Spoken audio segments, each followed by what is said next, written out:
이달의 프랜차이즈 시간입니다. 오늘은 흑백 요리사에 출연한 셰프가 만든 고깃집 브랜드를 분석해 볼 건데요. 고깃집 프랜차이즈가 요즘에 어찌나 많이 생겼는지 저한테 광고 문의 들어오는 프랜차이즈들 보면요, 거의 절반은 고깃집 브랜드인 것 같아요. 그런데 경쟁이 너무 심해지다 보니까 요즘에 어지간한 프랜차이즈는 매출이나 마진율이 다 떨어질 수밖에 없는 시기거든요. 하지만 이 브랜드는 확실한 매력 포인트가 있기 때문에 이달의 프랜차이즈로 선정해도 괜찮겠다는 생각이 들었습니다.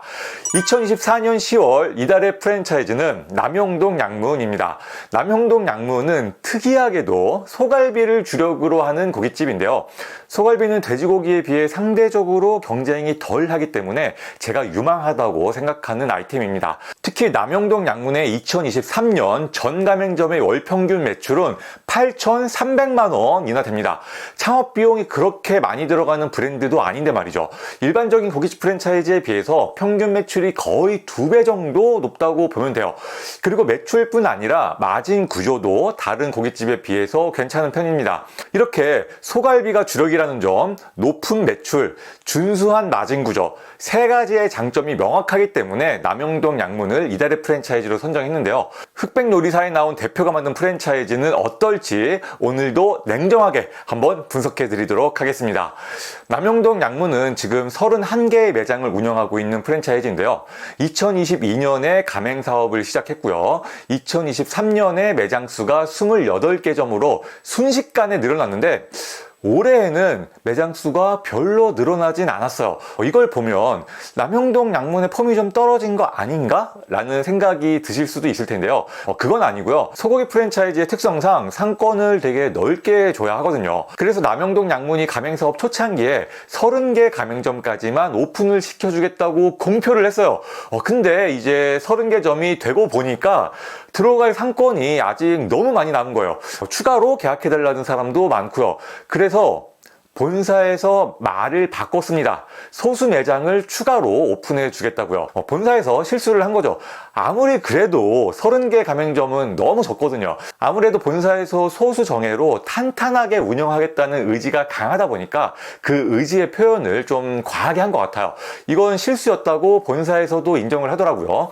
사실 가맹점이 적당한 수준으로 늘어줘야지 가맹점 입장에서도 좋거든요. 브랜드 인지도도 더 좋아지고 더욱 체계적인 시스템 도 갖출 수 있고요. 그래서 이제 다시 본격적으로 가맹 모집을 한다고 합니다. 저는 남영동 양문이 매력적인 창업 아이템이라고 느꼈던 게요, 소고기집 치고 창업 자금이 많이 드는 것도 아닌데 매출은 높고 마진도 좋게 세팅이 잘 된 브랜드더라고요. 우선 매출이 왜 높은지 여기에는 여러 가지 이유가 있는데요. 제가 하나씩 분석을 해드릴게요. 첫 번째로 소고기이기 때문에 객단가가 높습니다. 최소 59,000원부터 주문을 할 수 있거든요. 우리가 가장 흔하게 먹는 삼겹살이 보통 2인분에 3만원 정도로 시작하니까요. 남영동 양문의 객단가가 거의 2배는 높은 거죠. 사실 삼겹살집도 객단가가 높은 편입니다. 근데 삼겹살집과 똑같은 고객수를 받아도 매출이 그냥 2배라는 거예요. 이 부분이 일단 매력적이고요. 두 번째로 시그니처 메뉴가 소갈비이기 때문에 돼지고기처럼 경쟁이 치열하지가 않습니다. 삼겹살집 10개 가까이 들어가 있는 상권은 되게 흔하잖아요. 그런 상권에서 혼자 소갈비를 판다면 아무래도 고객을 끌어오기 훨씬 유리하죠. 세 번째로 저는 고객 입장에서 이게 가장 마음에 들었는데요. 기본 상차림이 아주 푸짐하게 나옵니다. 이거는 연출된 사진이긴 합니다만 이렇게 해장국과 비빔냉면이 기본으로 나와요. 특히 해장국이 맛보기 수준이 아니고요, 한 뚝배기 가득 나오거든요. 이게 저는 어지간한 해장국집보다 훨씬 더 맛있더라고요. 소갈비가 원래 좀 느끼하잖아요. 근데 이 해장국이 느끼함을 다 잡아주니까 소갈비가 뭐 쭉쭉 들어가더라고요. 고객 입장에서 진짜 만족스러웠습니다. 그리고 마지막 네 번째로 사이드 메뉴의 퀄리티가 탈 프랜차이즈급입니다. 해장국도 그렇지만 거의 노포 맛집 수준의 음식이 나와서 저는 좀 놀랐어요. 대표가 흑백 요리사에 괜히 나온 게 아니다, 그런 생각이 들더라고요. 남영동 양문은 이렇게 매출이 높을 만한 여러 가지 요소를 잘 갖춘 브랜드인데요. 매출만큼 마진 구조도 괜찮습니다. 남영동 양문을 창업하면 얼마나 버는지 한번 보시죠. 월 매출은 7,500만 원으로 놓고 계산을 해볼게요.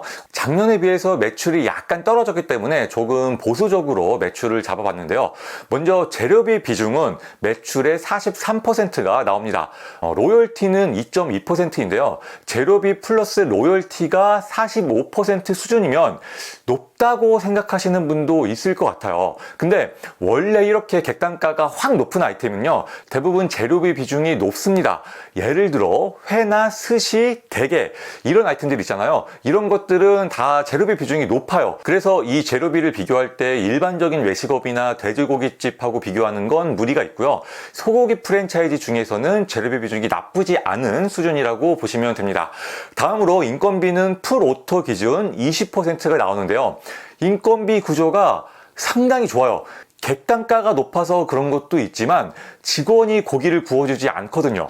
남영동 양문은 이렇게 노포 맛집 컨셉이라서요, 고객이 직접 고기를 구워 먹는 게 자연스러운 분위기입니다. 요즘 고깃집은 이 방향으로 가는 게 좋은 것 같아요. 고기를 구워주는 고깃집을 할 거면 확실히 프리미엄 컨셉으로 가서 비싼 값으로 팔던지, 아니면 이렇게 노포 컨셉으로 가서 고객이 직접 구워 드시게 하는 게 좋습니다.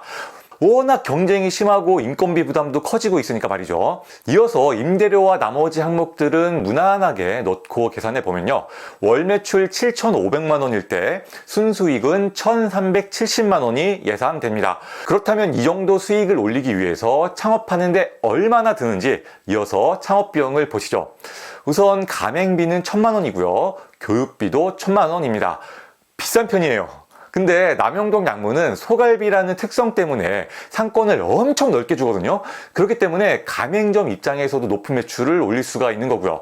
가맹점 수를 늘리는 데 있어서 한계가 명확한 브랜드이기 때문에 사실 이 정도 가맹비, 교육비를 받는 게 맞긴 합니다. 이거를 가맹점 3,400개 이상 늘릴 수 있는 다른 프랜차이즈하고 비교하는 거는 무리가 있어요.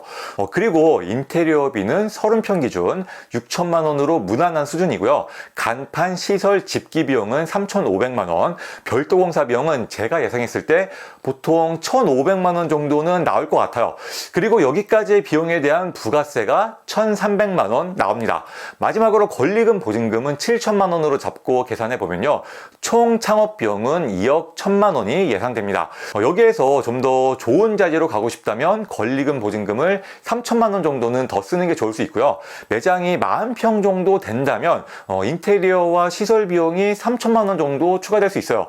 그래서 총 창업 비용의 범위는 2억 1천만 원에서 2억 7천만 원을 예상하시면 됩니다. 그런데 저는 남영동 양문을 하실 거면 업종 변경을 강추드려요. 특히 경쟁이 치여서 매출이 잘 안 나오는 돼지고기집 있잖아요. 이런 점포를 업종 변경했을 때 드라마틱한 매출 상승 효과를 얻을 수 있습니다.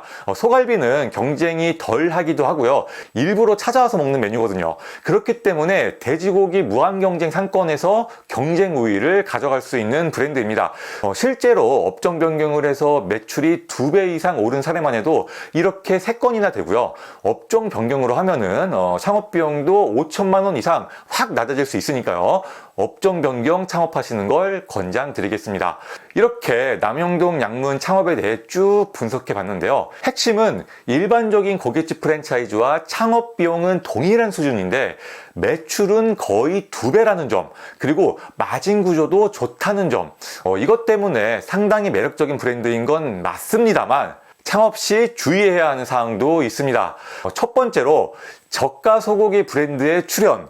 요즘에 돼지고기 경쟁이 워낙 심하다 보니까요, 경쟁을 피해서 저가 소고기 브랜드도 하나 둘씩 나오고 있거든요. 이게 좀 부담이 될 수 있을 것 같아요. 하지만 제가 고객 입장에서 보면요, 그래도 소고기 먹을 거면 너무 싼 마이로 가지는 않거든요. 싼 거 먹을 거면 그냥 돼지고기 먹죠. 소고기는 퀄리티가 그래도 괜찮고 가격은 너무 부담되지 않는 포지션이 가장 오래 갈 수 있어요. 남영동 양문의 포지션이 딱 좋다고 판단됩니다. 그리고 두 번째 주의사항은 아무래도 소갈비가 대중적이지 않은 아이템이라는 점, 이것도 좀 부담이 될 수 있는데요. 소갈비는 돼지고기처럼 아무 상권이나 다 들어갈 수는 없거든요. 그래서 소고기 수요가 확실히 있을 만한 상권으로 신중하게 들어가야 되고요. 만약에 같은 상권에 경쟁업체가 출연한다면 아무래도 대중적인 아이템에 비해서는 타격이 더 클 수도 있다는 점을 주의할 필요가 있습니다. 그렇다면 남영동 양문 창업하면 좋을까요? 제가 볼 때 다른 고깃집에 비해서 확실한 매력은 있어요. 매출만 꾸준히 높일 수 있다면 정말 괜찮은 브랜드입니다. 그렇게 되면 마진 구조는 확실히 좋고요. 운영도 다른 고깃집에 비해서 쉬운 편이거든요. 매출만 높으면 되는데 남영동 양문의 매출이 높으려면 상권이 가장 핵심이거든요. 그렇기 때문에 상권 조사 열심히 하시고 좋은 자리에 어느 정도 투자를 할 수 있는 분이라면요, 남영동 양문 창업을 한번 고려해 보셔도 괜찮을 것 같습니다.